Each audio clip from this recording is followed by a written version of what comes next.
ایک گاؤں میں علی نام کا ایک لڑکا رہتا تھا۔ وہ بہت نیک، ایماندار اور رحم دل تھا۔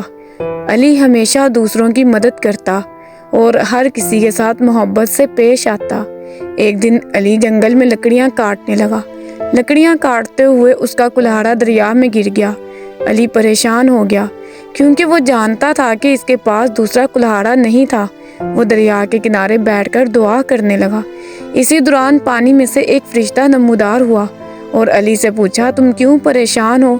علی نے کہا، میرا کلہاڑا دریا میں گر گیا ہے۔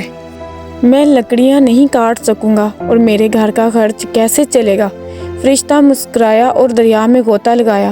تھوڑی دیر بعد وہ ایک سونے کا کلہاڑا لے کر آیا اور پوچھا، کیا یہ تمہارا کلہاڑا ہے؟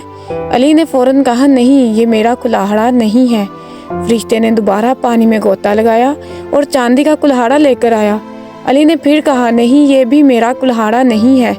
آخرکار فرشتہ علی کا اپنا لوہے کا کلہاڑا لے کر آیا۔ علی خوشی سے اچھل پڑا، جی ہاں، یہ میرا کلہاڑا ہے۔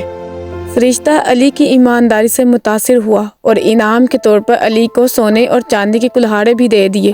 یہ کہانی ہمیں سکھاتی ہے کہ ایمانداری ہمیشہ انعام لاتی ہے۔ سبق: ہمیشہ سچ بولیں اور ایماندار رہیں۔